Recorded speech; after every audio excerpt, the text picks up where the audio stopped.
والاستاذ كامل ابو علي راجل حريص على بورسعيد واتكلم بموضوعيه وحكمه زياده عن اللزوم، وفعلا هو مش عايز يوصل العمليه اكتر من كده ما بيننا وبين النادي الاهلي في الاحتقان الموجود. لكن انا بقول له مهما نأجل المشكله هتفضل المشكله بكره، لازم نخش ولازم نلعب المباريات، ولازم النهارده النادي الاهلي لو رحنا هيعاتبنا 3-4 شهور الجايين الاولانيين، الشهر الرابع لا، هقول ماتشين 3 هنتعذب فيهم، الماتش الرابع لا، هنشد شويه في 5-6 ماتشات الاولانيين، الماتش السابع لا. فانا بقول له ابدا وخش واستحمل، هي كده في احتقان وفي مشكله بيننا وبين النادي الاهلي، والنادي الاهلي لو احنا قعدنا ناجل النادي المصري يخش على اساس ان الاحتقان ده موجود هنأجل 10 سنين والمشكله مش هتخلص.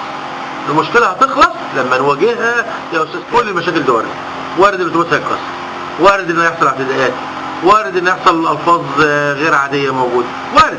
ما احنا النهارده في خطا حصل عندنا على ارضنا، احنا لازم نتحمل عقباه. الاوقات الاوليه ديت لازم نتحملها. الناس فاهمه صحيح، الزمن اتغير النهارده، الناس فهمت الطرف الثالث اللي عمل مشكله مين، لكن في ناس لسه مش فاهماها. فلازم ان احنا نستحمل شويه ونستحمل اعتداءات على الاتوبيس ونستحمل اعتداءات علينا من الالفاظ وغيره، لكن عشان كبير في الامن والحربيه نتامل ماتشات النادي المصري، لكن لازم نواجه المشكله ولازم نخش ونواجه المشكله. عصيب كامل ابو علي راجل حكيم في دي وخايف من البدايه بس، لكن صدقني بعد البدايه بخطوات الموضوع هيبقى عادي جدا. بعد البدايه بكيلو مترات من الخطوات الموضوع هيبقى اجبن بكتير من اللي انت بتقوله. ما يعرفش يعمل الكلام اللي حضرتك بتقوله ده، هو طرف بيلعب في الخفاء والمده معينه وبيقاتل على اساس ان هو ياخد الحكم اللي رايح منه بقاله 80 سنه نفسه ياخد، لكن هو طرف ثالث موجود. ان الحمد لله ان بورسعيد قلب عليها القدر وعرفنا الطرف الثالث، وارجو ان النادي الاهلي يفهم الموضوع ده برضه، ان زي ما حصل في المحل يا نادي اهلي جاي لك متفرجين من مكان ما، هو نفس المدرج اللي جاي لك منه متفرجين بورسعيد. ده عمليه مدروسه يا نادي الاهلي، ده عمليه مدروسه متخطط لها، بس للاسف حصل في طبعا النادي المصري ماتشاته لو ما تامنتش 100% خلصت. ده يعني الدوري ممكن يتامن بشكل عادي الا مباراه النادي المصري لازم تتامن بشكل كبير جدا، ودي ممكن ترهق في الجيش، بس الجيش قدها وحدود والشرطه قدها وحدود.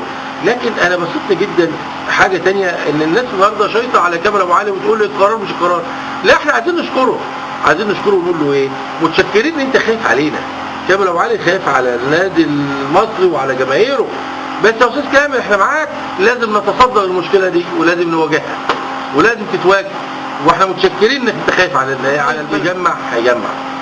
جيت النادي المصري يجمع مجلس ادارته والاستاذ كامل ابو علي والمحترم جدا ياسر يحيى والاستاذ خوري والناس الموجوده معاهم، الدكتور شريف صالح والدكتور شريف. انا يعني ايه بسمع عنهم وبحبهم جدا لانهم ناس بتدير المصري في ظروف صعبه.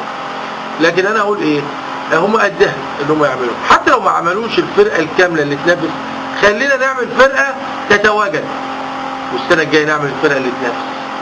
لكن لازم نبدا، وبناشد ياسر يحيى بصفته اخ من الناس المحترمه اللي انا بحبها جدا في بورسعيد، ان يقعد مع الاستاذ كامل ابو علي ويفهمه وجهه النظر ويفهموا ان ايه، ان خوفك على النادي المصري متواجد واحنا حريصين عليه جدا، بس لازم نواجه المشكله وندخل بنفسنا المشكله ونحلها ان شاء الله. كده المصالحه هتبقى موجوده، ان الدوله خايفه على بعضها، اللي هو الفرقه والسيسي بيدير العمليه الامنيه بطريقه فعلا كويسه، الداخليه رجعت تاني.